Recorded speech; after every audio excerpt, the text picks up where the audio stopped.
Hola, ¿qué tal? Buenas a todos. Mi nombre es Luis García Chico y en el programa actual vamos a abordar un tema que desde luego es de tremenda actualidad, tanta actualidad como que vivimos precisamente en ella, sobre el planteamiento de qué es España.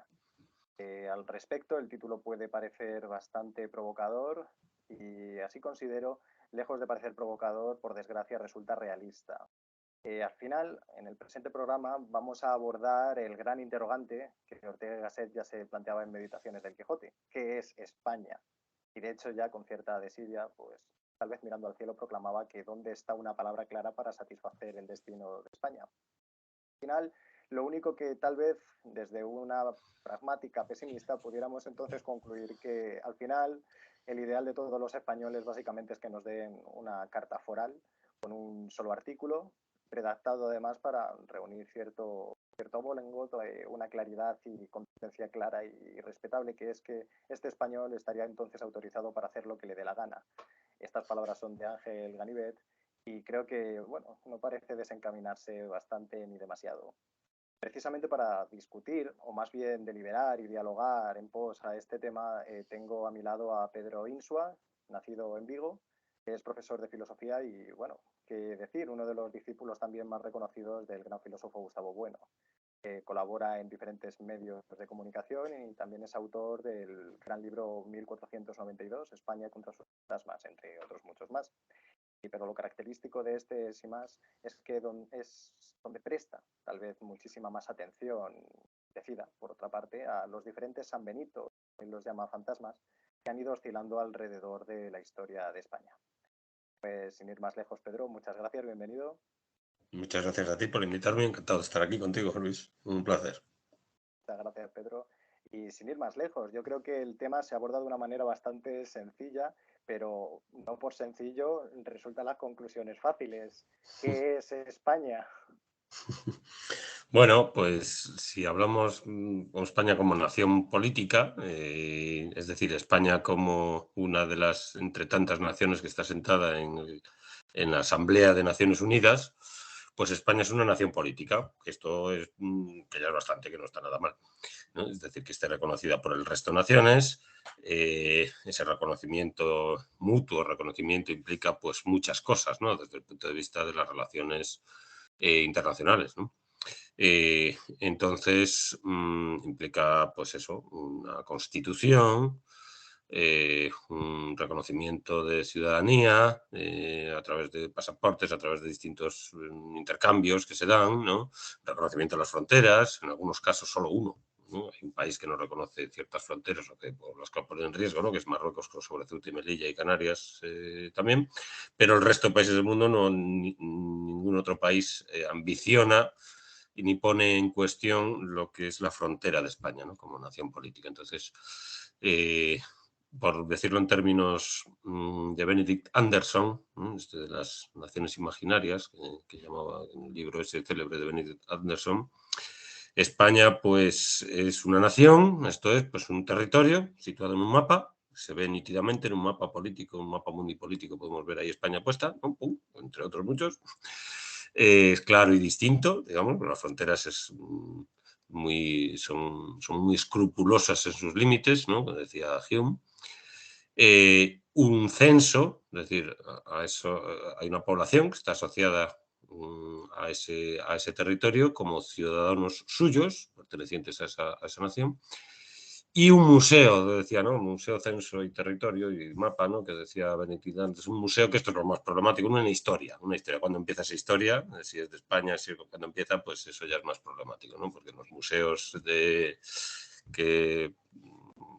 museos nacionales, ¿no? A partir del siglo XIX se empezaron a llamar museos nacionales, el Museo Arqueológico, por ejemplo, aquí de Madrid, pues tiene piezas ahí que se remontan a, yo que sé, a los millares y al Argar y tal, o sea, para culturas prehistóricas, que asociarlos con España como nación política, pues es bastante problemático, ¿no? En el suelo, actualmente el suelo español, pues están, sí, esas culturas, pero que tengan algo que ver, aparte de la conexión territorial, algo con España y con lo que es pues ese censo y ese mapa, pues es ya mucho decir, ¿no? Pero bueno, el museo, en definitiva, ¿no? Esas tres instituciones, digamos, pues España es una nación política, entre otras. Esta sería la respuesta así rápida. Acudiendo a una perspectiva jurídica, al final, cuando el artículo 1 de la Constitución señala que España es un Estado social y democrático de derecho, tampoco dice muchas cosas. Al final, lo único que nos está señalando es un resultado. Sí, al final nos señala una realidad, que es un Estado social, democrático, de derecho, pero tampoco ahonda, si es que el derecho en cuestiones tuviera que proclamarlo, en una perspectiva histórica de lo que significaría en este caso la nación política que tú estás señalando. Desde mi punto de vista, habría que matizar entonces, en ese sentido, qué es lo que sería, sí, una nación política, pero también, por otro lado, se quiera llamar una nación civil. Esto es, cómo el propio imaginario colectivo de la historia de España se ha ido tejiendo con diferentes personalidades, diferentes pueblos, etcétera, una idea de nación actual que a todas luces parece quebrada, porque no nos ponemos de acuerdo en absolutamente nada, ni siquiera para poner nombre a las calles. Con esto quería dar una perspectiva hacia los orígenes, es decir, ya que desde una perspectiva constitucionalista, ya ves tú, dicen por otra parte también de este título preliminar que España está compuesta de diferentes nacionalidades y regiones que la integran, que vayamos a saber entonces qué es eso, seguramente obedeciendo a presiones durante el proceso constituyente. Lo que tenemos que plantearnos es cuáles son los orígenes de todas esas pulsiones, diferentes valoraciones o perspectivas de una población, la española, que parece que se odia a sí misma si no es como dice, y muchas veces, aun cuando parece reunir cierta concordancia con lo que dice, de repente ya no nos gusta. Eh, ¿Podríamos entonces ahondar, Pedro, desde el punto de vista de orígenes, dónde nace realmente ese término España que tan pronunciada en la letra S? Sí, es verdad que el artículo primero no dice absolutamente nada, más es todo muy ideológico, ¿no? Social, democrático y de derechos son unas composiciones ahí después de la Segunda Guerra Mundial y tal, que están asociadas a determinados movimientos políticos y determinadas formas de organización jurídicas y tal y cual, muy concretas, ¿no? A pesar de que está dicho así con una pues eso, con una ampulosidad y tal que no. Me parece como si fuera un axioma, una cosa sobreentendida y no, eso son cosas muy, muy precisas, ¿no? Pero efectivamente, pues, porque todo Estado es de derecho, o sea, por ejemplo, el Estado de derecho. Pues, el Estado de Derecho es un concepto ideológico surgido tras la Segunda Guerra Mundial, en la Jerarquía de leyes, filosofía, sí. exactamente. Entonces, bueno, vamos a ver. Yo la idea básicamente que estoy desarrollando es que tenemos que partir de un claro para hablar del origen de algo, lo que sea. Tenemos que partir de lo que es, de una definición mínima, ¿no? Porque si no, no sabemos qué es lo que se origina, ¿no? Tenemos que partir de una estructura para hablar de esa génesis de esa estructura, ¿no? Entonces, la estructura de la que partimos actualmente es la nación actual, la nación política actual. España es actualmente una nación política, al margen de lo que sea históricamente o lo que podamos considerar que pueda ser históricamente. Entonces, partimos de esta actualidad porque si no, no sabemos qué vamos a historiar. Entonces, y esto es más importante de lo que parece, porque muchas veces, si perdemos de vista el canon, es decir, la estructura de que estamos historiando, después nos perdemos, no se sabe ya muy bien qué es de lo que estamos hablando, ¿no? Y entonces, claro, ¿pero qué es España? Bueno, pues otra vez vamos a la misma pregunta, ¿no? Pues de momento una nación política que, por ejemplo, pues tiene una serie de atributos. Por ejemplo, uno de ellos, y a mí me parece muy importante, es el atributo de que tiene una lengua común. Una lengua común, que esto no todas las naciones lo tienen. Suiza más o menos está reconocido como una nación, y lo está, y lo es, ¿no? Con asiento en las Naciones Unidas y todo esto, y no tiene una lengua común. Bueno, tiene cuatro lenguas, ¿no? Que no son comunes, no hay una lengua común, no existe el suizo, ¿no? Como muchas otras naciones que no tienen una lengua común. En el caso nuestro, pues tenemos una lengua común, además, ¿no? Que esto con las naciones más o menos canónicas, es decir, cuando se habla de pues, las naciones europeas, Alemania, Inglaterra, tal, o Gran Bretaña. Bueno, en el caso de Gran Bretaña empezamos con problemas, ¿no? Claro, Francia, Italia, pues casi todas tienen una lengua común, ¿no? Entonces, en el caso de España, pues tenemos una lengua común. Después tenemos una serie de instituciones en toda España, pues hay municipios, hay una estructura municipal, provincial, y todo esto se fue fraguando obviamente, históricamente, ¿no? Tenemos una serie de parlamentos, de asambleas, digamos, asambleas en las que se toman decisiones de naturaleza política, que establece la distinción entre gobernantes y gobernados. También hay estructuras institucionales como son las religiosas, ¿no? Es decir, hay una serie de que son comunes también, en general, pues en casi toda España, pero, bueno, toda España, generalmente las urbes están centradas, ¿no? Tienen un núcleo urbano, presidido generalmente por un templo católico, ¿no? Entonces, pues, y generalmente la ciudad está más o menos organizada en función de ese centro en donde está el templo y, bueno, y generalmente el ayuntamiento también, o sea, el núcleo civil y el núcleo eclesiástico, ¿no? Entonces, todo esto es una estructura muy común que existe en España. Uno va por España y la estructura urbanística es muy parecida en toda España. Así siempre hay una calle peatonal con tiendas, no sé qué. O sea, la estructura urbanística es muy semejante. Entonces hay una jerarquía urbana que es común a toda España. Esto también, una jerarquía urbana entre las distintas ciudades, eh, una estructura de las conexiones urbanísticas en España que tiene ya siglos. Tiene siglos, ¿no? Entonces, todo esto establece una estructura común. Entonces, ¿cuándo se origina esta estructura común, esta estructura institucional, estos atributos de la nación política española, cuándo surgen? Esto es un poco la pregunta, ¿no? Es decir, una lengua común, para empezar, ¿cuándo empieza esa lengua? Esa lengua común solo es una. El gallego, el catalán, son españolas, como se dice, no, es que también son españolas, sí, pero no son comunes. Hay una sola que es común. El latín es que también hablan latín, sí, pero hoy no habla la gente latín. El latín fue común en toda España, pero hoy no es una lengua común, no es una lengua de uso común, es una lengua muerta, es una lengua culta, es una lengua, si acaso, litúrgica, aunque ya también se perdió como lengua litúrgica para la Iglesia a partir del Vaticano II. Entonces, no es una lengua común el latín, lo pudo haber sido, pero no lo es. Entonces, la única lengua común, de uso común, de habla y de conexión de las relaciones, o sea, tú apagas ahora, de repente, si viene un interruptor, apagas el español como lengua y haces que la gente, cada vez que intenta hablar español, se quede muda, en lugar de hablarlo, colapsa la sociedad. Colapsa. No habría posibilidad de comunicación. Colapsaría. Sin embargo, apagas con el interruptor, apagas el gallego y no pasa absolutamente nada. Apagas el catalán y no pasa absolutamente nada. Apagas el latín y más o menos aún. Apagas el vasco y no pasa nada de nada. Sin embargo, ¡pum!, le das, interrumpes la comunicación ahora mismo, así, en un instante, del español y colapsa. No podemos seguir adelante. Se hunde la sociedad. Entonces, el español es un atributo fundamental, por lo tanto, social. Y después todas estas instituciones que tienen, claro, es más complejo, porque el idioma, claro, es algo clarísimo, ¿no? Y además no hay que pensar, por ejemplo, el caso de la religión y tal, pues claro, depende de una fe y tal igual, pero claro, yo no estoy hablando de la fe, estoy hablando de la iglesia, de la estructura urbanística que determina toda la organización eclesiástica y toda la influencia que tiene el calendario y muchas otras cosas, el calendario, por ejemplo. O sea, nosotros nos regimos por un calendario determinado por la cultura católica, ¿no? Y entonces, pues eso también es una estructura común a todos nosotros, que también es común a otros países, pero estoy hablando de lo que es común a España, ¿no? Y, por supuesto, una ciudadanía, unos atributos ciudadanos. Nos regimos por un código, por unos códigos comunes, unas leyes que tienen su historia, que tienen un ordenamiento jurídico que también tiene su historia.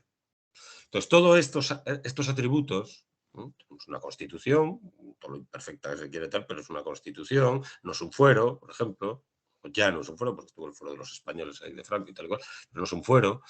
Entonces, bueno, todos estos asuntos tienen, todo esto que es común, pues ¿cuándo es su origen? Este es el tema, ¿no? ¿Cuándo inicia esto? ¿Cuándo podemos reconocer estas estructuras que están ahora latiendo su origen? Que siguen latiendo. Esto es importante. Es decir, de la misma manera que, ¿cuándo podemos reconocer, por ejemplo, el origen, yo qué sé, de, pongamos por caso, una estructura pues de 4 extremidades en los hombres, el Homo sapiens? ¿Cuándo podemos reconocer? Porque sigue latiendo, seguimos teniendo 4 extremidades. Pues, en ese sentido, ¿cuándo podemos remontar para atrás? Cuando aparezcan esas 4 extremidades, porque siguen, las 4 extremidades continúan. Entonces, digamos que tenemos que tratar de ver cuál es el origen de estas estructuras, porque estas estructuras están funcionando. No porque funcionaron en un momento dado, porque entonces, pues, no, el latín se habla en España, sí, pero ya no se habla. Entonces, no tiene sentido ir a cuándo empieza el latín, porque ahí no empieza España con el latín. Lo que empieza es Hispania, que es otra cosa, es una provincia romana, pero es una cosa diferente. Entonces, la tesis que yo vengo a sostener, que acabo de entregar un libro el 7 de octubre de este año, una fecha un poco señalada, la batalla de Lepanto y tal. El 7 de octubre pues entregaba a Ariel un libro que me había encargado hacía 3 años sobre el origen de España, sobre Alfonso X y el origen de España. Entonces, yo la tesis que vengo a sostener es que España se inicia en el siglo XIII, ni antes ni después, sino en el siglo, en la Baja Edad Media, para no ser tan escrupuloso con el siglo, en la Baja Edad Media. Es decir, cuando se cierra el, el proyecto de restauración, es un proyecto ideológico en buena medida, pero porque no se restaura, pero como ideología es funcional, la recuperación de lo que llamaban en el siglo XIII los cronistas, desde Lucas de Tuy hasta el propio Jiménez de Rada, hasta el propio Alfonso X como cronista, que es el señorío de Rodrigo.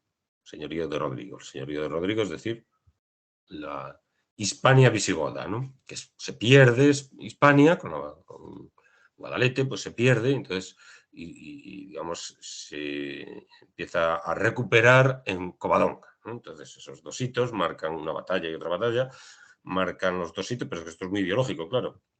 Se pierde, no se pierde, digamos, lo que es, por ejemplo, los musulmanes, o sea, Tarik y tal, y Musa, ellos se consideran continuadores del reino visigodo, entre otras cosas porque el hijo de Musa se casa con la esposa de Rodrigo, por ejemplo, tal. Entonces, yo quiero decir que esto todo hay que verlo. Entonces, estoy un poquito mal de la garganta, lo mismo, tengo que toser. Más bajo. Perdón. Entonces, cuando se restaura, cuando llegan al límite, con Fernando III el Santo, se llega a la restauración del señorío de Rodrigo. Esto ocurre en el siglo XIII, con las conquistas, con las sucesivas conquistas, con la conquista de Andalucía, vamos, en una palabra. Esa va a ser la clave. Conquista de la que llamaban la Castilla Novísima, por Fernando III el Santo, y su institucionalización posterior, todo su arreglo, digamos, de esas conquistas, hay que conservarlas también, claro. Y esa conservación la lleva a cabo Alfonso X. Entonces, con muchas dificultades, por otro lado, pero lo consigue conservar. Entonces, es ahí cuando se cierra, no cuando se abre, que generalmente la tesis suele decirse, bueno, muchos entienden que España empieza con a subespecie eternitatis. O sea, pues no hay un criterio, porque tiene un criterio más o menos geográfico, que es un criterio absurdo. Filtra la geografía, estás pidiendo el principio todo el rato, de la Constitución de España ya desde el Big Bang, eso no tiene ningún sentido. Entonces, porque estás ligando, estás en el mito de los terrígenos que llamaba Platón. Es decir, pensar que de siempre esta tierra fue española, una península ibérica. Porque como lo es actualmente, pues siempre lo fue. Estaba todo preparado para que lo fuera. Era una preparatio Hispania, por así decirlo, una preparatio evangeliana. Esencialista, sí. Exactamente, un argumento esencialista. Entonces, parece que estaba todo ya predestinado para que en cualquier momento pudo no haber sucedido lo que sucedió, porque la historia está sometida a la contingencia, naturalmente, contingencialización. Entonces, o sea, pudo no haber sido España perfectamente, no hay nada, ha sido y por lo tanto, pues ya está, pues, pero pudo no haber sido. Entonces, esto se suele poner después está Hispania. Muchos entienden, tienen la idea romana de España, entonces España, ahí se produce un quid pro quo, y entonces entienden que Hispania ya está en las bases, como el castellano es una lengua romance, entonces que ya están todas las bases, entonces eso ya es España, ¿no? Pero es que eso no es España. España no es, actualmente España no es una parte del Imperio Romano.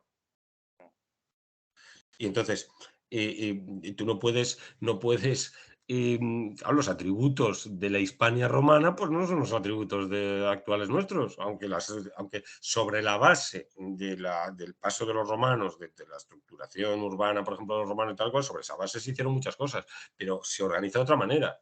España es otra cosa, distinta. No es Hispania, no es Hispania, es otra cosa. A empezar, ahora te explicaré lo que es necesario para que haya España. Y después están los visigodos, gran polémica, ¿no? Gran conflicto de si yo concibo a los visigodos como una continuación de la Hispania romana. Los visigodos no fundan ciudades, se instalan o sea, los visigodos se instalan en el Imperio Romano, no lo deshacen. Esta es la tesis de Pirén y de tantos otros que yo me mantengo en ella. Se instalan en el Imperio Romano. No hay una reestructuración, una transformación del Imperio Romano. Hay una degeneración, si se quiere, desde el punto de vista comercial, por ejemplo, como dice Pirén, en cuanto a la circulación del oro, de determinadas cosas, o pues una filtración de ciertas partes del derecho y tal, del derecho germánico que se funde con el romano, pero es el derecho romano el que está aquí, es un mastodonte histórico, o sea, no son capaces de derrumbarlo, se instalan en esas estructuras, no las transforman. Bueno, en ese punto te tengo que hacer un pequeño matiz, si me permites, Pedro. Desde el punto de vista jurídico sí que se produce una transformación en cuanto a la propia interpretación que tiene lex en el propio latín romano hacia lo que era ius. Los romanos claramente establecían una holística, esto es, un análisis de los casos concretos a partir de esa palabrita ius, que se enfocaba mucho hacia la interpretación de casos y a partir de ahí exorcizar, digámoslo así, cuál sería la justicia de ese caso concreto. Lo mismo no sucedía con lex, que era orientada, bajo los pretores romanos y demás, a un enfoque agregado, es decir, a las masas.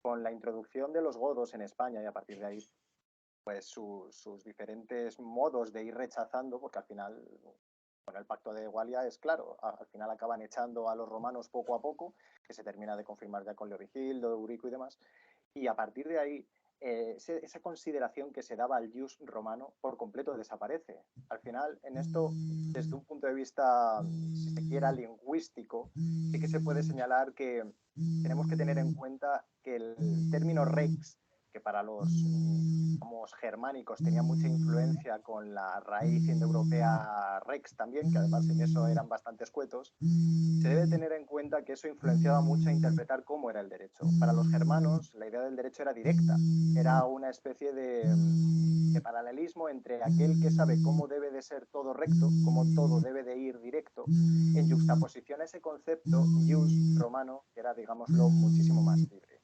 Luego ya a partir del redescubrimiento del digesto en el siglo XI-XII, no recuerdo muy bien, ya sí que se produce ese reflote, digámoslo así, de toda la perspectiva ius. Pero los godos, y en esto quiero que quede bastante subrayado, sí que transformaron desde esa perspectiva el derecho romano a un enfoque mucho más directo, a un enfoque mucho más rígido.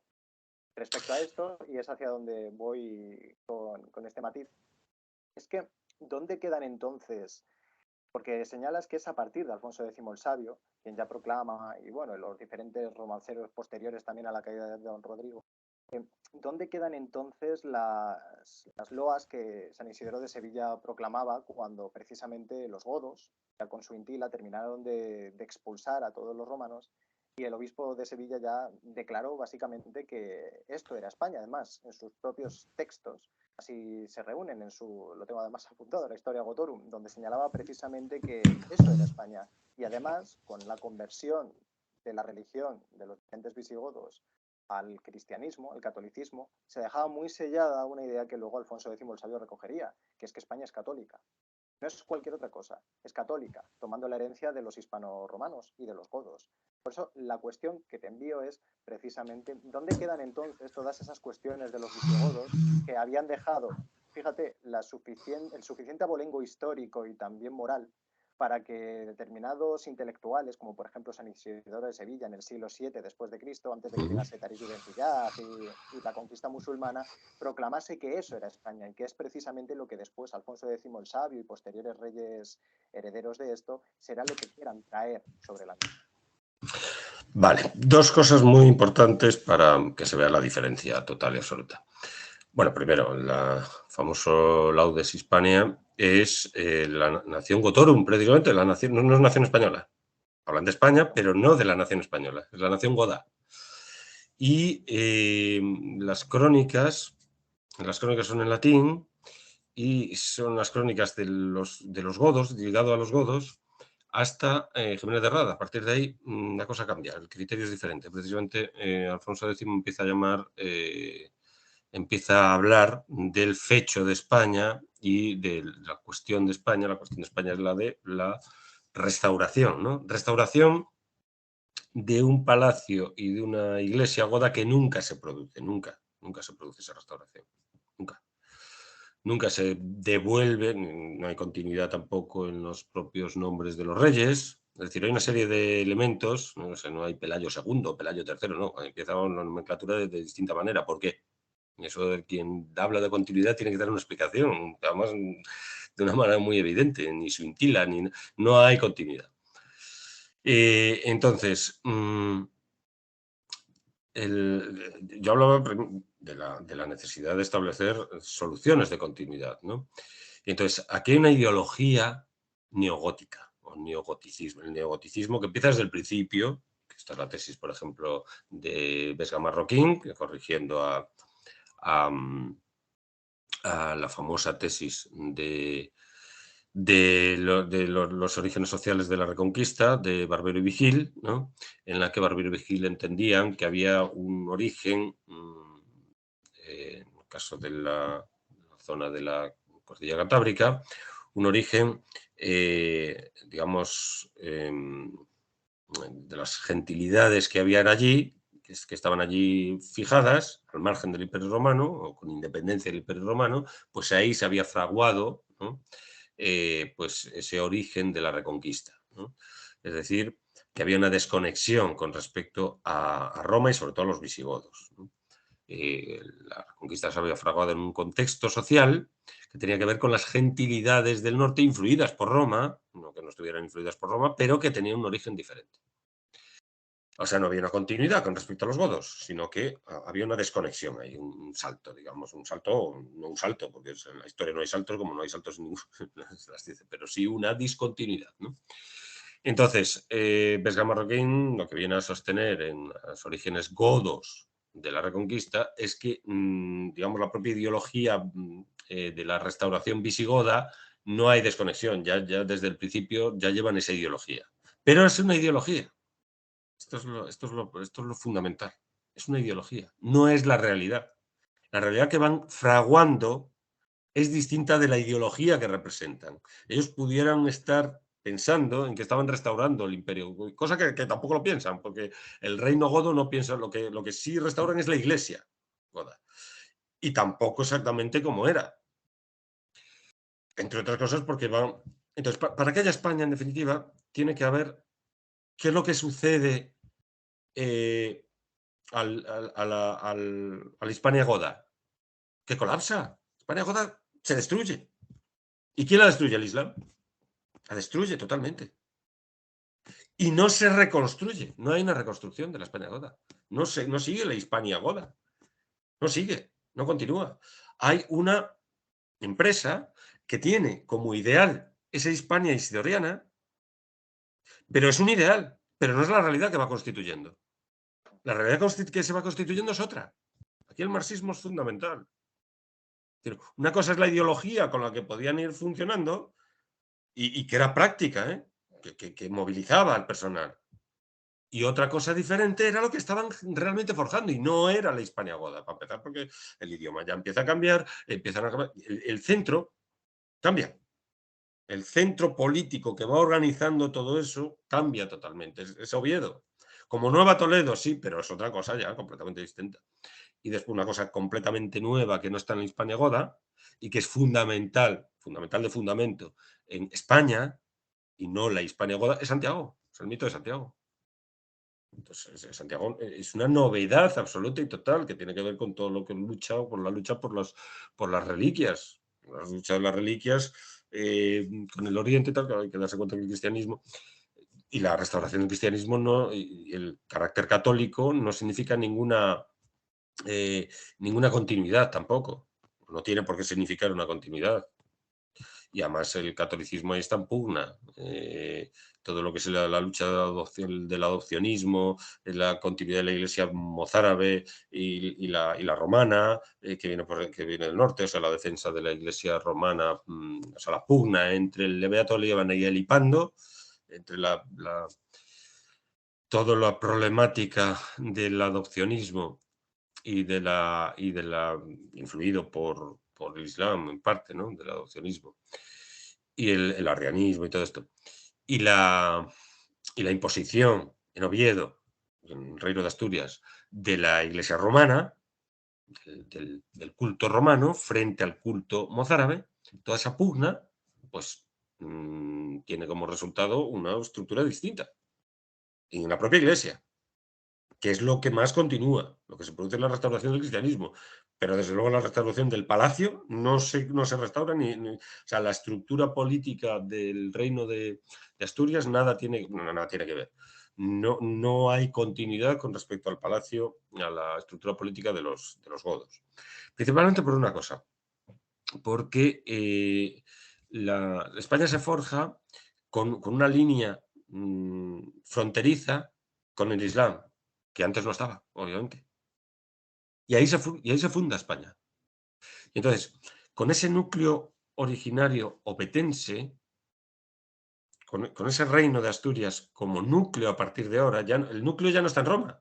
Y la Hispania romana y después la Hispania visigoda como una parte formada excéntrica respecto de Roma, que era el núcleo. Para los visigodos, Roma seguía siendo el centro. Y el emperador seguía siendo el emperador de Roma y si no el de Constantinopla.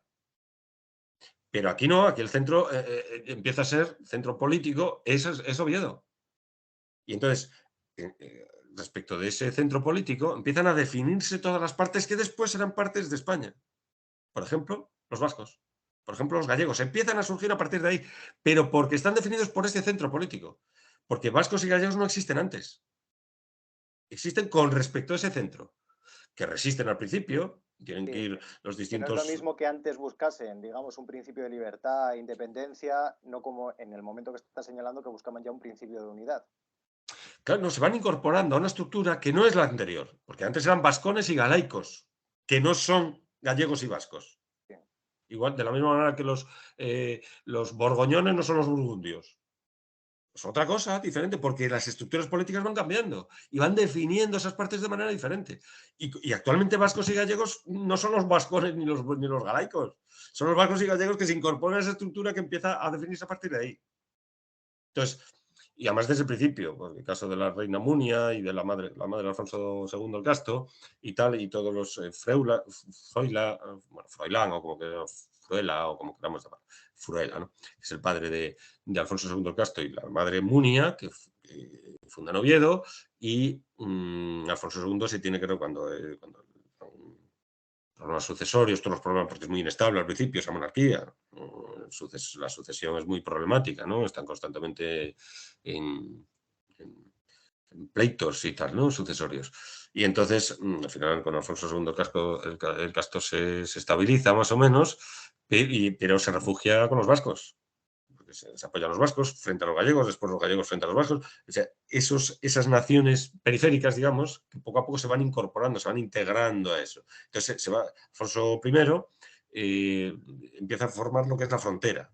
Con las donaciones, el rey empieza a ganar una frontera al Islam y empieza a formarse ahí en esa frontera, que tienen que ganarla sobre el Islam, empiezan a llevar a población para repoblar. Entonces, España se forja en la repoblación de esas fronteras. Ahí está el origen de España.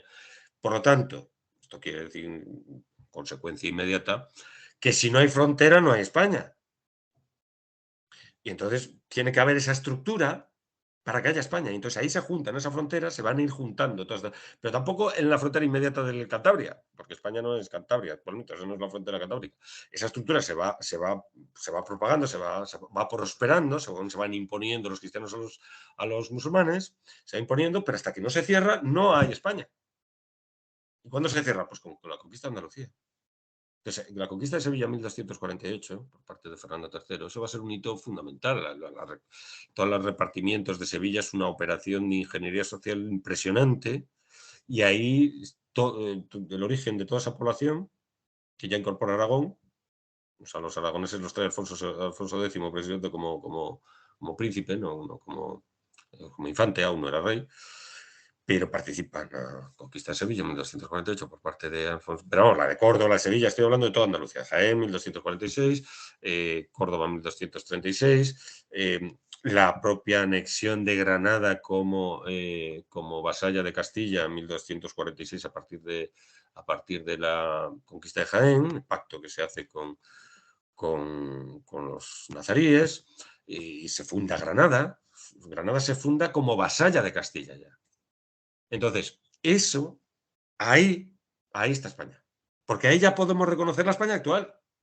Primero, su integridad territorial, porque eso significa también conexión entre los puertos atlánticos, por ejemplo, y los cantábricos, que se producirá a partir de ese momento. Los puertos, la conexión entre los puertos de Sevilla, Cádiz, Algeciras, bueno, Algeciras se conquistará más tarde, y digamos, la conquista de Algeciras va a ser tremenda, ¿no? Pero Cartagena, por ejemplo, en el Mediterráneo, la salida al Mediterráneo de Castilla, que es Murcia, la conquista de Murcia va a ser tremenda, esencial por parte de Alfonso X, precisamente. Entonces, y además con convergencia con Aragón, entonces todos los pactos con Aragón de la conquista de... Esa amalgama, esa cohesión, digamos, que implica ciertas conquistas, implican desplazamiento de población para ocupar, porque a los musulmanes los expulsan sistemáticamente. Esto es la mezcla de culturas, es una fantasía armonista actual de las neomudejarismo actual, ¿no? No hay tal vez, los están expulsando permanentemente. De Córdoba los expulsan totalmente, de Sevilla los expulsan totalmente, y entonces los expulsan hacia Granada, hacia el norte de África. Y entonces quedan más o menos segregados y tal, algunas poblaciones, pero muy poco. Entonces, es ahí cuando esto se cierra, cuando toda esta amalgama, digamos, que se cohesiona, a partir de ahí podemos empezar a hablar de España. Y en la lengua que empiezan a hablar, esa nación que empieza a correr, digamos, por el Guadalquivir, eso es el castellano, porque es el que está equidistante, porque es por razones logísticas, no por razones de imposición política, sino porque era el lenguaje, la lengua de los desarrapados o la lengua de los desahuciados, no me acuerdo cómo la llama García López, un teórico de la lingüística, y la lengua de los... Bueno, la lengua más popular precisamente porque no... Total, que ocupa el centro. Además, bueno, por una serie de razones, el castellano se impone como lengua común ya en la época de Alfonso X. Alfonso X la incorpora como lengua cancilleresca, como lengua áulica.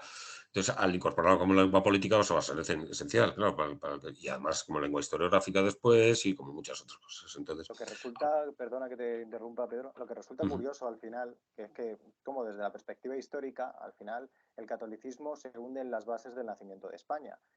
Claro, este es un aspecto que luego mucho más adelante y que en la actualidad es bastante claro, es uno de esos puntos donde la discusión está a flor de piel, habida cuenta de que el catolicismo, si procede, digamos, España de él, dado que es un elemento, si acaso entre dos, donde en la otra pata también estaría ese elemento de unión frente a un enemigo común, que en aquel momento pudieron ser primero los romanos y luego posteriormente los musulmanes. Esas dos patas de esa mesa, al identificar tanto a lo que será posteriormente el desarrollo de una España que recordemos al Carlos I, toda la dinastía de los Austrias y posteriormente los Borbones, están precisamente fundidos en la perspectiva católica, que luego mucho más adelante se acabe criticando, planteando dilemas y problemas, claro, al final lo que nos está replanteando es que se puede plantear entonces una idea de España posteriormente alejada de esa idea católica de la que procede su origen y que tanto explicará de futuros acontecimientos siguientes. Hombre, España es un país católico, eso es indudable, y por su génesis, y eso influye muchísimo en la constitución de que estamos hablando, naturalmente, la propia relación de la organización de las urbes, por ejemplo, Córdoba, por tomar como fractal, ¿no? Es decir, Córdoba, ¿cuándo surge Córdoba? Vamos a plantear la misma cuestión, en lugar de cuándo surge España, ¿cuándo surge Córdoba? La Córdoba actual. Claro, ¿la Córdoba actual es la Córdoba Omeya? No, no tiene, su estructura es que no es la misma. Se forma la actual sobre la base Omeya y sobre la base romana previa, pero no es la Córdoba, o sea, no hay una continuidad, se produce ahí una desconexión con respecto a las anteriores, en la que la Córdoba actual surge en el siglo XIII, cuando se conquista, 1236. Ahí toda la propiedad se transforma totalmente. O sea, el régimen de propiedad cambia de manos y sobre unas bases de propiedad que siguen en la actualidad, transformadas, pero siguen en la actualidad. De hecho, las familias, por ejemplo, nobles y tal, siguen siendo las mismas, no son las godas. Actualmente no hay familias godas, y sin embargo sí hay familias que proceden de los aranas, no sé qué, no sé cuánto, de la época medieval.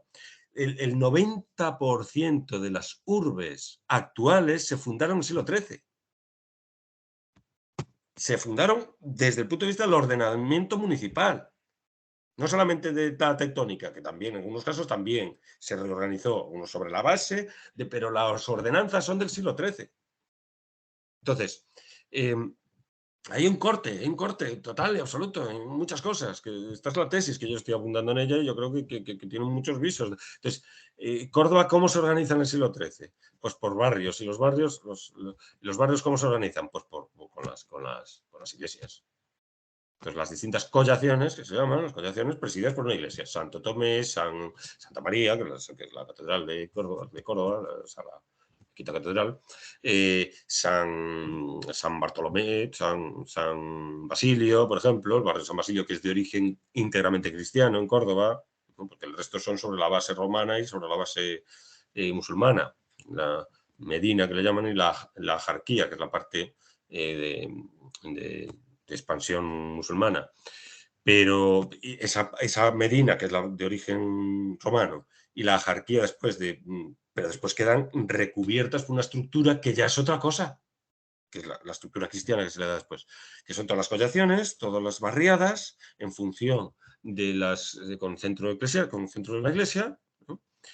San Pedro, tal, que muchas de ellas habían sido mezquitas, por ejemplo, San Pedro en Córdoba había sido una mezquita, pero se le da otra forma. Entonces, claro, ¿cuándo surge Córdoba?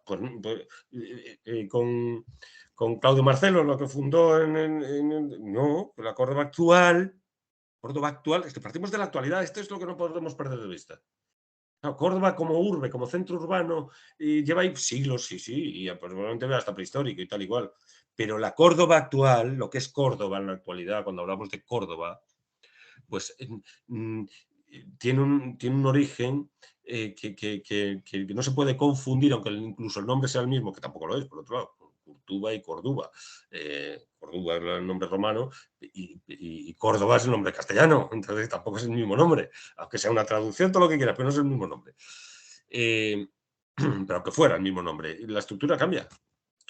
Ya es otra cosa. Y la Córdoba actual es completamente heredera de la del siglo XIII, que sigue continuando. Y dices, bueno, pero el siglo XIX se transformó muchísimo. Sí, pero sobre esa base sigue. Esas transformaciones no son a otro género, no hay una metábasis. Mientras que de la Cortuba o de la Córdoba caudifal a la Córdoba cristiana hay una transformación total y absoluta. Cambia de manos absolutamente de la propiedad, la estructura responde a otros regímenes y otras normas completamente diferentes, es en otra lengua, etcétera, etcétera. Entonces, eh, eh, yo creo que cuando se, cuando se pierde de vista el criterio fundamental, que es el criterio de la actualidad, el canon del que partimos es la España actual, de la que estamos hablando, como canon para saber de qué estamos historiando. Porque como perdamos de vista la estructura de lo que estemos historiando, su génesis se nos va. Se nos va. Caer en mitos. Eso es. Una transformación que sí que se produce además notablemente una vez terminada, si se puede hablar, la reconquista española en el siglo XV, es la constitución del Imperio Español. Precisamente con esa constitución del Imperio, Isabel y Fernando, y luego posteriormente dará lugar a Carlos I y la dinastía de los Habsburgo, es que España decide expandirse, y no solamente eso, sino que decide expandir una cultura que a lo largo de todos estos siglos que hemos ido comentando se va profundizando todavía más en una particularidad típicamente española, que se irá traduciendo después en toda América Latina, en las diferentes colonias asiáticas y demás, pero particularmente en la América Latina. Es precisamente respecto a eso, ¿cuál es el salto cualitativo respecto a la definición de España que se produce una vez se proclama España como imperio? Es importante aquí esa distinción, ¿no?, entre imperio también, Estado, al final. La idea de imperio lo que nos está trasladando, aparte de cierta mitología y de igual manera también un fuerte poder, o mejor dicho, toda la acción dirigida a basarlo en un fuerte poder geopolítico, es que culturalmente supone una invasión, no en el mal sentido de la palabra, sino una invasión cultural en donde irán posteriormente diferentes florecimientos, Latina con las diferentes universidades, como a su vez los diferentes movimientos filosóficos, artísticos y demás. La cuestión entonces hacia donde quiero orientar todo esto para localizar de esa forma cuál será, digamos, aquello de lo que nos sentiremos avergonzados, de la que nos sentimos tal vez avergonzados desde un punto de vista sociológico, es qué es lo que significa España como imperio para el mundo y para sí misma. Pues mira, otra vez vamos al siglo XIII. Ahí es donde se define de nuevo, hasta geopolíticamente también. España es una geopolítica, implica una geopolítica. Y la geopolítica que define España, que sea posteriormente, porque podemos reconocer retrospectivamente en el siglo XIII, reconocerla previamente fundada en el siglo XIII, aunque se consuma en el siglo XVI, es la geopolítica que diseña Alfonso X, precisamente. Bueno, Fernando III y Alfonso X. El testamento de Fernando III le deja a Alfonso X un proyecto político que es el de ir al otro lado. Lo que llaman la cuestión de la fecho. Bueno, fecho quiere decir cuestión, ¿no? Cuestión, el asunto. Fecho, en siglo XIII, que lo repiten mucho, lo dicen, el fecho de la cruzada, el fecho de España, el fecho es el asunto. Entonces, el fecho del imperio, por supuesto, es el asunto del Allende, es decir, del otro lado. Mira, para que veas ahí otra vez de nuevo cómo no hay continuidad con el imperio visigodo, o sea, con el reino visigodo, porque cuando lo tienen que superar, precisamente, lo que es la restauración del reino godo, su proyecto es superarlo. Y claro, del otro lado no tienen justificación para ir al otro lado, porque la pérdida de España sucede en el 711, es decir, a partir de Tarifa para arriba. Pero, y sin embargo, quieren ir al otro lado, para que veas que no hay continuidad, que lo que surge es otra cosa, porque además es que van al otro lado. Entonces, pero no tienen justificación. No hay títulos, no pueden decir, no, seguimos recuperando el señorío de Rodrigo. No, ya no hay, ya no hace pie. Y esto lo saben. Y entonces, ¿cómo lo justifican? Con el Imperio Romano. Entonces, de ahí el fecho del imperio, es decir, el fecho del imperio de Alfonso X, quiere a toda costa ganar el imperio, el Sacro Imperio Romano Germánico, ser elegido emperador para llevar Europa, por así decir, a África. África es el objetivo. Es Marrakech, es neutralizar otra arremetida musulmana, que no se vuelva a repetir. Para desgracia de Alfonso X, cuando va al imperio a buscar el imperio en 1275, el Papa le dice que nasti de plasti y justo cuando regresa, los benemerines se meten. O sea, África va a Europa. Quería que Europa fuera África y lo que le sucede, contrariamente a sus deseos, es que África se mete otra vez y tiene que neutralizar esa arremetida, ¿no?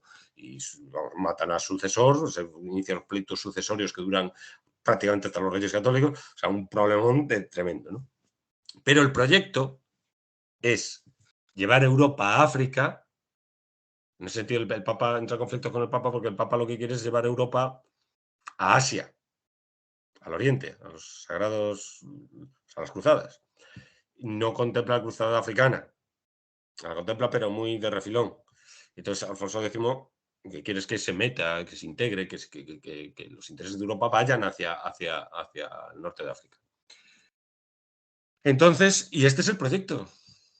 En 1260 se produce una expedición, la primera expedición desde España a España, eso sí que es España, hacia el norte de África, que es el Salé, ¿no? Es un fracaso por parte de Alfonso X, un fracaso en Salé, de la localidad donde se vio el otro día Pedro Sánchez con Mohamed VI, que pusieron el mapa al revés, vamos, la bandera de España al revés, con el escudo al revés. Eso no debe ser casual, ¿eh? Salé es la primera expedición en la historia que España toma pie en Marruecos, la expedición de Salé. Y esto lo saben en Marruecos, por supuesto, no lo saben. Bueno, total, es al lado de Rabat, Salé.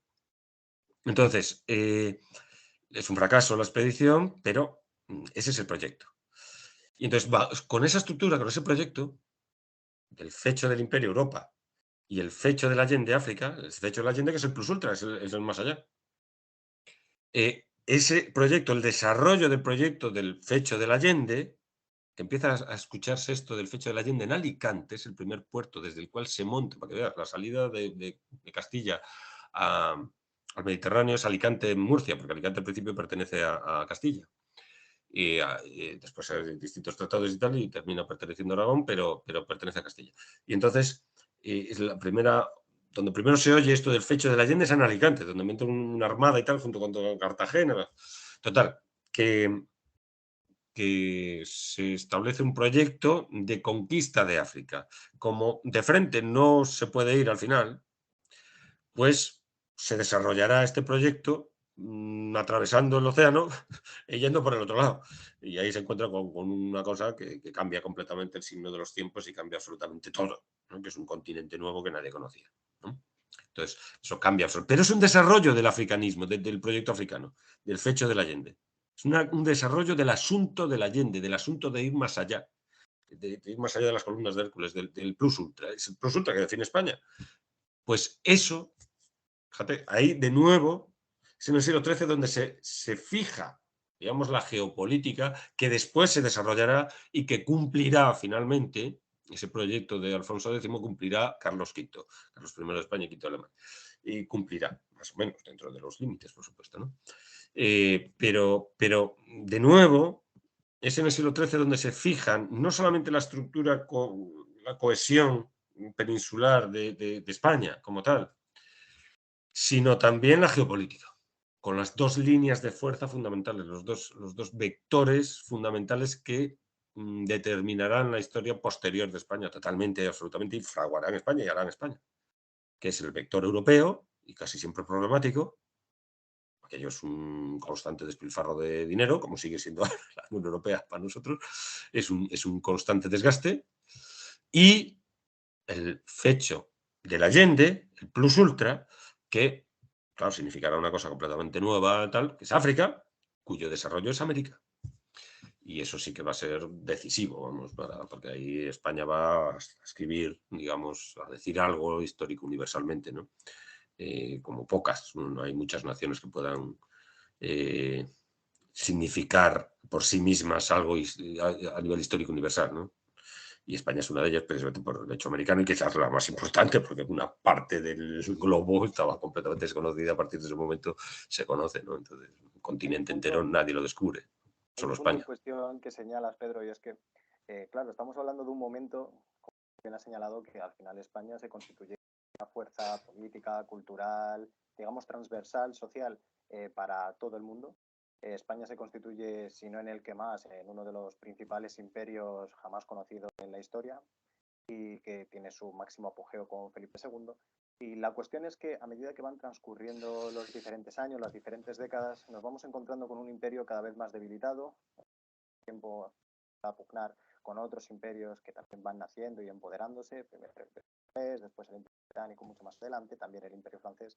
Y aquí la cuestión está en que llega un momento, y lo has señalado de una manera muy precisa cuando te referías a la causa africana como esa primera semilla del nacimiento de una idea o una ideología y una realidad también del imperio español, que es que cuando precisamente se produce, y ya nos centramos a finales del siglo XIX, toda la crisis del régimen liberal monárquico, cuando comienza el desastre del 98, Cuba, Estados Unidos interfiere, se va a pedir también las colonias filipinas, llega un momento en el que parece que se vuelve a acudir otra vez a esa idea de Marruecos.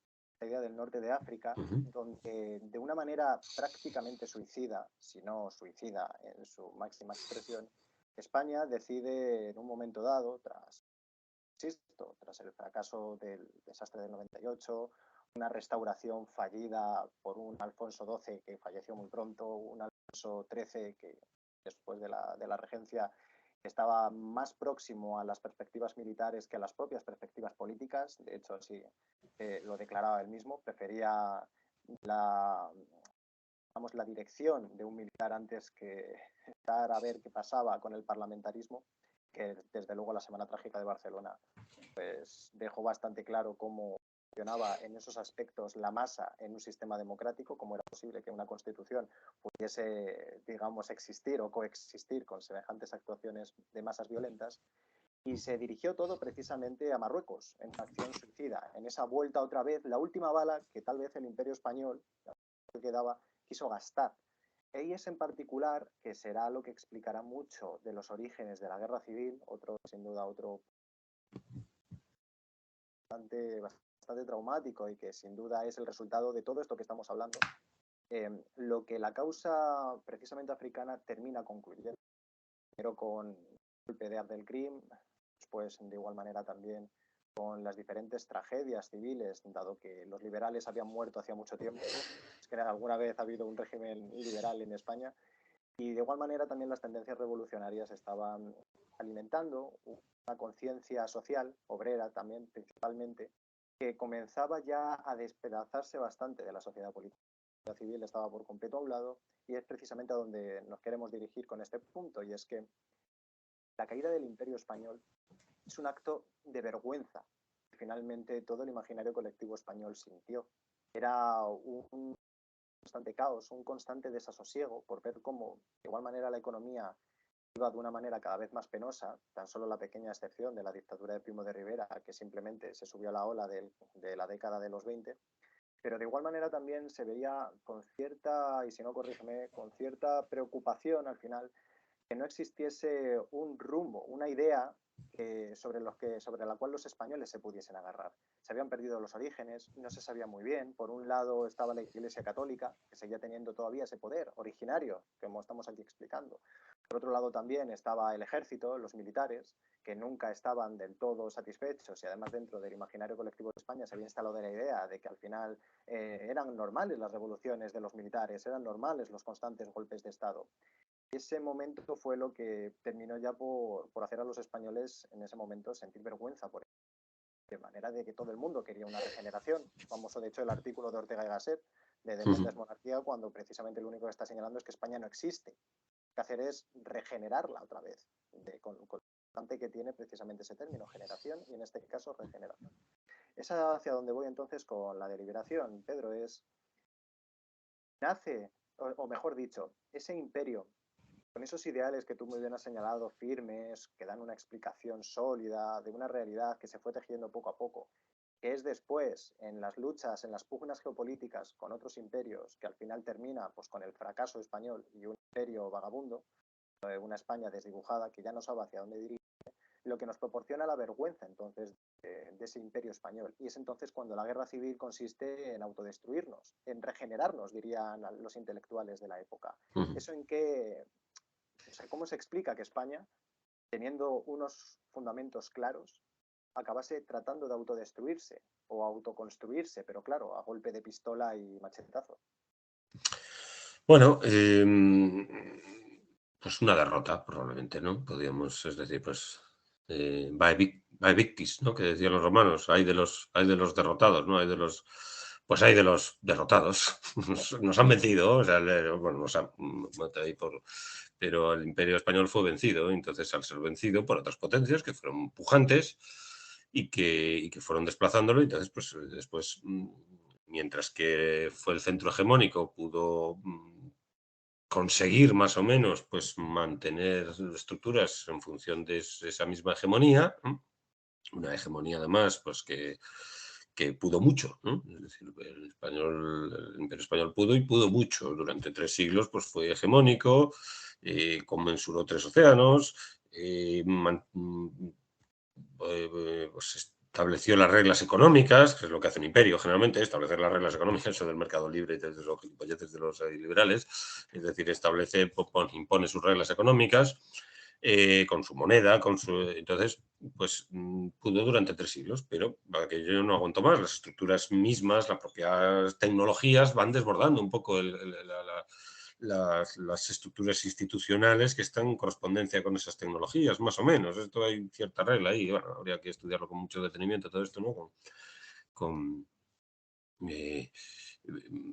pues, por ejemplo, el caso del textil, ¿no? Pues la lana, tal, pues claro, el algodón empieza a desplazar a la lana, o sea, hay una serie de estructuras tecnológicas que se van imponiendo y que favorecen pues, a otras normas y otras formas de organización políticas, ¿no? Entonces, la régimen de propiedad, todo este tipo de cosas después influye mucho, ¿no? Entonces, fuimos vencidos, digamos, o fue vencido el Imperio Español. Y eso tiene unas consecuencias, naturalmente. Entonces, la caída... En cierto, lo que pasa es que, bueno, también se puede ver, como todo imperio, una derrota tampoco es absoluta, ¿no? Ni el éxito es definitivo, como decía este historiador inglés ni la derrota es absoluta, es decir, de un imperio de estas características, un imperio generador que llamaba Owen y tal, ¿no? Es decir, que ha formado estructuras que aún perduran, como es el español, como es esto que hablábamos antes, ¿no? Ciertos modos sociales que siguen estando ahí, ¿no? Por supuesto, pues una literatura, Quijote, que seguimos leyendo y sigue influyendo de una manera tremenda, ¿no? La literatura española pues sigue teniendo una influencia extraordinaria. Es decir, hay muchas cosas que perduran, que persisten, clásicos, ¿no? Pero desde el punto de vista geopolítico, pues ha sido derrotado. Y entonces España se ha metido en la órbita de otras potencias que han sustituido a esa hegemonía o que se han impuesto hegemónicamente. Francia y Gran Bretaña en el siglo XIX y la Unión Soviética y Estados Unidos en el siglo XX, ¿no? Entonces, en ese juego que tiene a su vez sus propios desarrollos, ¿no? Como se van imponiendo unos y otros y demás, ¿no? Pues, pues España se convirtió en un, claro, quiso en una especie de canto del cisne, efectivamente, ¿no? Lo de África, el africanismo, el testamento de Isabel la Católica sacan ahí para justificar el africanismo del siglo XIX, que empieza un poco antes de la decadencia, vamos a llamarlo así, del 98, ¿no? Empieza en 1859, cuando tiene lugar el proyecto de conquista de Marruecos, vamos, de conquista de la guerra a Marruecos, ¿no? Sí, la Por guerra parte de, almohadilla. exactamente, por parte de los generales españoles. Prim y otros que ganaron, O'Donnell, que ganaron allí sus honores, precisamente, ¿no? Y es la guerra realmente, el ejército español es el africano. Por eso es tan importante después en la guerra civil y por eso es muy importante. Marruecos es el punto de conflicto. Pues Marruecos, la semana trágica es que estalla por el tema marroquí, Marruecos es, además a nivel internacional, porque Marruecos era un foco de conflicto junto con los Balcanes más que la Primera Guerra Mundial estalló por los Balcanes, pero pudo haber estallado perfectamente por Tánger y por Marruecos, por el conflicto con el barco alemán y tal, ¿no? Entonces, Marruecos es un punto, es el estrecho, es un punto estratégico muy importante, ¿no? Y entonces, pues el proyecto africano y todo lo que es el iberismo, toda la corriente esta de Oliveira Martins y demás de los orígenes ibéricos norteafricanos de Iberia, todo esto pues viene a justificar un poco ese posicionamiento de España en Marruecos, ¿no? El protectorado español de Marruecos, que tiene su historia y su asunto, ¿no? Y sus particularidades, por ejemplo, tras el año 39, 1939, en el Marruecos, o sea, en el protectorado español de Marruecos había prensa libre, había un montón de cosas que no había, sin embargo, en la península. Es una cosa curiosa, porque Franco promovió el nacionalismo marroquí de una manera importante para cubrirse las espaldas para ir a la guerra en España, ¿no? Entonces, pues tiene singularidades y aparte de que, claro, es ahí donde se fragua el ejército que gana la guerra civil. Entonces, eso es esencial. Pues el ejército de Marruecos tiene un papel fundamental en el siglo XIX-XX, porque es el ejército que combate. Es donde se combate, es donde hay combates. Entonces, tiene experiencia de combate. Entonces, es un ejército con experiencia combativa. Y claro, va a ganar la guerra, lógicamente, es que no podía ser de otra manera. Tenías a los republicanos, tenías a milicianos que de A los repente, por la milicianos. propaganda, el campesino que de repente era Dios, pues es como Claro, lo claro. comparabas con otros generales y no, Sin experiencia militar, sin experiencia y exactamente. mucho menos de combate, pues imagínate, ¿no? Entonces, un ejército que había sufrido una derrota muy grande en Anual, pero después una victoria en las Sí, Alhucemas y tal. Entonces, bueno, total, que, perdón, que tiene claro, España, pues al, digamos, posicionarse y reposicionarse como, según se va confinando a nivel peninsular, ¿no? Como nación política, junto con sus hermanas hispanoamericanas, que son hermanas, no somos la madre patria, somos la hermana patria. Y entonces, pues, que es el resultado también del Imperio Español, ¿no? Es un resultado nada despreciable. Son 20 naciones, o 18 naciones, pues muchas de ellas en aquel momento, a principios del siglo XX, muy pujantes, ¿no? En el caso de Argentina particularmente y tal, que después se vinieron un poquito abajo, pero vamos, México sigue siendo una nación muy pujante, a pesar de los niveles de corrupción y tal, que tiene los vicios políticos que tienen. Algunos lo asocian con España, otros no tanto. Bueno, el caso es que todo eso pues, claro, hablar de derrota, pues hay que matizarlo, que no es un fracaso ni una derrota en cuanto que, pues, heredero de ese proyecto político mastodóntico que de 3 siglos, pues es las naciones hispanoamericanas actuales y la propia España peninsular, que no es despreciable. Pues, en el caso de España, pues hombre, tampoco somos... Ringrose, un libro que se llama El mito del fracaso, un, historiador de la economía española del siglo XIX, Ringrose, americano, norteamericano, se llama un libro así, se llama El mito del fracaso, ¿no? Para dar la réplica a Jordi Nadal y toda esta gente, ¿no? Del fracaso industrial de España, ¿no? De Jordi Nadal, una obra muy clásica sobre el fracaso industrial de la revolución industrial en España, que después lees a Jordi Nadal y no hubo tal fracaso, al propio Jordi Nadal, pero vamos, Ringrose ya da la réplica y dice que en el año 1912, dice Ringrose, España más o menos estaba a la par que el resto de naciones europeas con respecto a niveles de industria de tal, más o menos. Un poco más bajo algunos índices, otros más, pero más o menos estaba a la par. Entonces, que hay mucho mito también en eso, ¿no? Que forma parte de la propia manera de posicionarse de nuevo, ¿no? España se le paran los pies, digamos, políticamente, pues la leyenda negra, pues, dibujando pues, los españoles como un país que tiene tendencia a la tiranía, a la irracionalidad, a la falta de disciplina, todo este tipo de por ejemplo, cuando la pandemia y que tuvo lugar el confinamiento, España fue uno de los países más disciplinados al confinamiento, que estaban claro, allí y dices, sí, bueno, mira, el Estado no es tampoco, no es, y eso que fíjate, con todos los problemas del tema de las autonomías y cada una tal, pero allí dijo el gobierno un momento dado aquí cerrarse en casa y que no había ni Dios por la calle, porque uno vio el confinamiento en Bélgica, ponían imágenes y dice, pero esta gente estaba en los parques, todo Dios ahí en Bélgica por los parques, y aquí en España es que no había nadie. O sea, fue una disciplina férrea. ahí está la cuestión, que es que al final hay un punto en los españoles que tal vez se reflejó también con la Segunda República, que el principal error de la Segunda República es que quiso en 6 años cambiar una España de siglos. Ese punto de conflicto en el que los españoles estuvimos tan acostumbrados durante el siglo XIX, principios del siglo XX, ya tras la transición democrática de 1975 en adelante hasta la Constitución del 78, se ha invadido como un dilema. Está ese dilema que señalas tú muy bien de obediencia ciega a la ley, que no sé, llega un punto en el que ya se conoce que hemos tenido que escarmentar de las últimas décadas de conflictos, pero ahí el punto estaría el matiz en que tan solo se permite el conflicto, o dicho de otra forma, que nos toquen las narices determinadas poblaciones de la región española, ¿no? Luego, por otro lado, está el concepto de la anemia. La idea de que mira lo que tiene el vecino, no pasa nada porque lo tenga, pero no quiero que lo tenga. Entramos ahí en un punto en el que tenemos obediencia ciega a la ley desde un punto de vista formal, pero en el día a día, en lo social, no toleramos a los individuos discrepantes con nuestras propias ideas.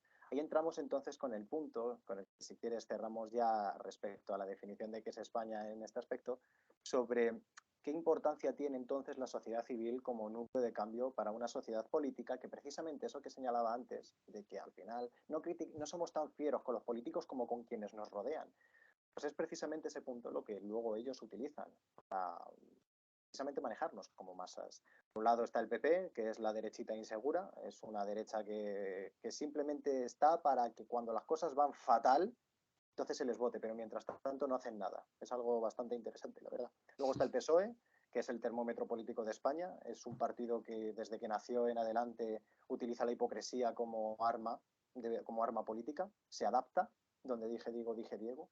Y otras cosas, eso es lo que le ha permitido continuar, y al margen de eso también es lo que le ha permitido estar en los eventos más crueles y asquerosos de la historia de España. Luego, durante la dictadura de Franco no se vio a ninguno del Partido Socialista, eso es lo curioso. Y luego, desde el punto de vista también de Vox, pues que vamos a hablar de un partido que tiene como base a los nikis, que es una especie de caricatura del nacionalismo español que trata de hundir sus bases en unos orígenes que tampoco tienen muy claros. Ese es el punto, Pedro, en el que podemos abordar, es decir, esta España que estamos hablando con imperio, que no es que tuvo una derrota, como tú bien has señalado, sino que es un punto en cuestión a analizar, a explorar también y a mejorar. ¿Qué podemos hacer como sociedad civil habida cuenta de una sociedad política que está completamente distanciada al final de los deseos y también la actividad diaria de los ciudadanos? Bueno, yo no creo que haya tanta distancia. Yo creo que el concepto de sociedad civil como un ámbito en que prístino, que tiene clarividente, que es capaz de percibir sus intereses con claridad, y sin embargo los políticos después lo distorsionan y nos llevan por unos derroteros que no querríamos, ¿no? A esos políticos los está votando la gente. Y entonces el PSOE es todo lo hipócrita que tiene, pero sigue siendo fuerza más votada. Actualmente ahora mismo es la fuerza más votada. Entonces ahí la gente está... ¿Por qué? Porque estamos sometidos pues, a unas ideologías, muchas de ellas procedentes del exterior, naturalmente, bueno, como siempre, o fraguadas aquí, elaboradas aquí en laboratorios de ideas aquí y tal, igual, ¿no? En las propias universidades y en otros sitios. Pero aquí pues han penetrado una serie de ideologías que hay que ir analizando, que se trata de ello, ¿no? Precisamente la filosofía consiste en analizar estos sombras, ¿no? De la caverna platónica, que son las ideologías que revierten las cosas, parecen la realidad en su integridad, simulan ser la realidad cuando en realidad son reflejo de otras realidades, ¿no? Que hay que percibir cuáles son, ¿no? Entonces aquí pues nos movemos con unas categorías como pues el facha, rojo, tal cual. De lo de rojo no se escuchaba hace unos años, pero bueno, Vox le ha dado beligerancia y la gente, pues bueno, mucha gente le está dando coba, ¿no? Porque yo esto de rojo así con tanto desprecio, como si fueras el demonio, no lo escuchaba, ¿no? Desde hace unos años. Una cosa como histórica, pero no que a nivel político estuviera ahí. Entonces, han devuelto la pelota, digamos, a Podemos, ¿no? Y demás, con esa idea maniquea, ¿no? del facha, ¿no? Que tiene Podemos y que tiene PSOE. Y entonces el PSOE ha sabido, digamos, cultivar la idea de que o ellos o el caos, ¿no? El caos fascista, además. Socialismo O o ellos o el anarquía. fascismo, eso es. O ellos o el fascismo. Entonces, esa disyuntiva que permanentemente el PSOE ha impuesto en la sociedad española, yo creo que el PSOE es el partido más perverso en ese sentido de la democracia española, ahí estoy contigo lo que decías acerca del PSOE, que ha envenenado absolutamente, y se han dejado envenenar los demás, los demás no son irresponsables tampoco. Es decir, Vox es tan irresponsable de dejarse envenenar y devolver la pelota. Tú no le des la misma medicina, porque lo asqueroso es la medicina. Tú no lo devuelvas con la misma medicina porque te vuelves igual de asqueroso que el PSOE, aunque sea de signo contrario. Entonces, porque ahora Vox lo que dice es, o nosotros el comunismo, comunismo como si fuera el mal absoluto. Entonces, es la misma es disyuntiva. Entonces, pero el error, lo perverso socialmente es la disyuntiva. Es la disyuntiva. Plantear las cosas en esa disyuntiva. Entonces, este sometimiento que tiene sus bases después en distintos movimientos, el posmodernismo, mayor 68, un montón de cosas, ¿no? Que están ahí, pero que al final, pues bueno, la gente, el catedrático de, no sé, de ontología de la Universidad de la Complutense, pues cuando echa su voto y vota al PSOE, lo vota igual que pues, yo qué sé, el peón de albañil que no sabe nada de filosofía ni falta que le hace. Entonces, pero vota el PSOE igual. Entonces, quiero decir que ahí pues se van establecido eso de que el pueblo decide, no sé, pues se van, la decisión es una resultancia de una serie de votos estadística y ¡pum! Y ahí sale una resultancia que eso que con la voluntad del pueblo no tiene nada que ver. La voluntad del pueblo es un concepto de lo más vago y de lo más metafísico, ¿no?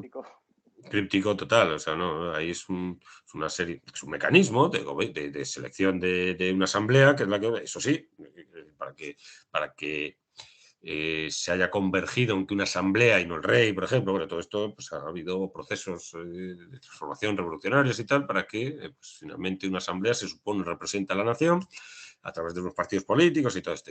Bueno, el caso es que pues hay partidos cuya ideología es esa disyuntiva. Entonces, el caso del PSOE, esto es lo que ha planteado desde el principio. Desde el principio, porque muchos dicen con Zapatero empezó. No. Esto estaba ya con Felipe González, con el famoso Doberman y tal, o sea, con Felipe González, de la extrema, lo derechona y tal, igual, todo esto es el PSOE siempre. Es el PSOE siempre. O nosotros o el fascismo. Porque España, según ellos, tiene una tendencia al fascismo, porque tiene la idea negra legendaria de España, el PSOE.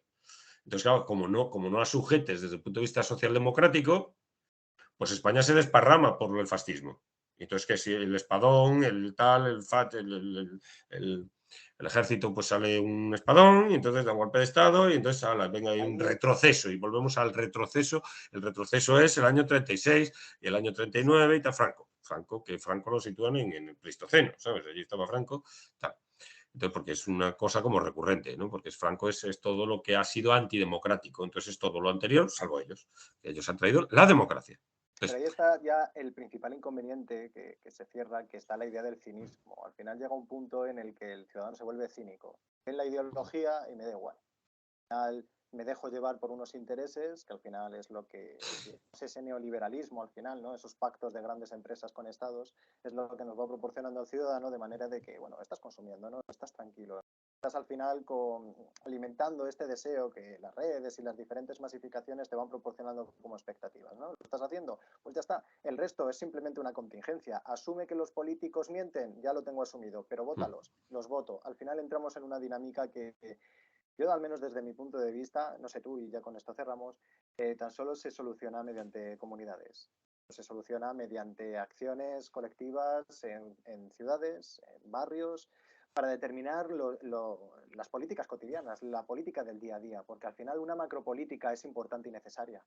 Deben de existir políticos fuertes, grandes personalidades, más que grandes siglas políticas. Yo al final en eso soy muy personalista. Considero que si un gran político es aquel que sabe mentir muy bien y tener unos secretos de Estado fuertes frente a terrorismo, etcétera, etcétera, al final ocúpate tú de esas cosas que los demás nos ocuparemos en el día a día mediante gobiernos regionales pequeños y bien concentrados.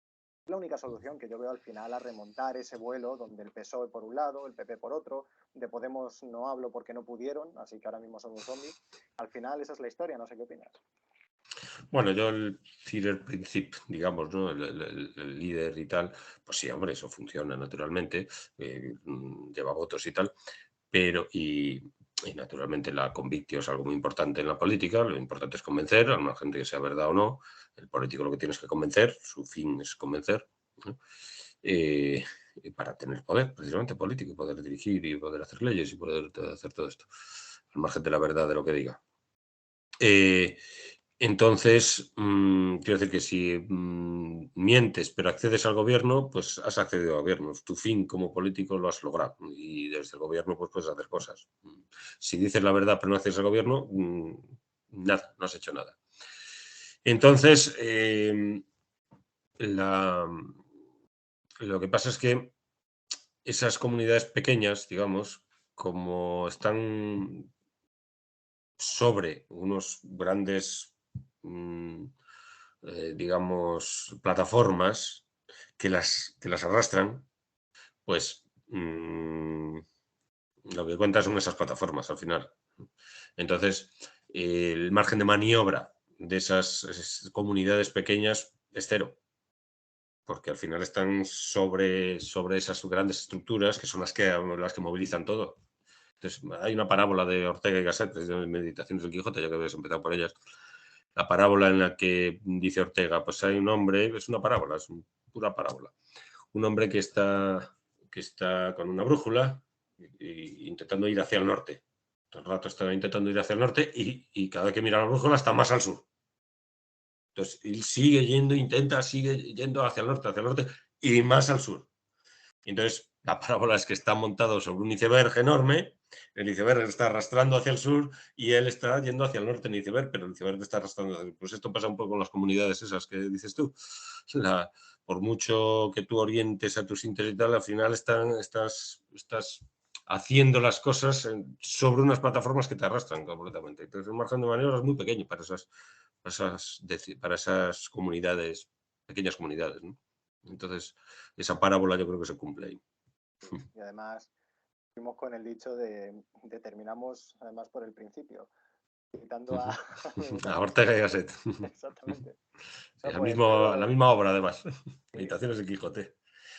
Nada, Pedro, lo dejamos aquí. Creo que más o menos nos ha quedado un tiempo bastante bueno. Y Muy nada, bien. a los espectadores, muchas gracias y esperemos que, bueno, esto dentro de lo que quepa, que también nuevas deliberaciones por vuestra parte y cualquier comentario, sugerencia que queráis, por favor, decidlo, si os ha gustado darle a me gusta y poco más que decir. Muchas gracias y un abrazo. Muchas gracias a ti, Luis. Encantado de estar aquí.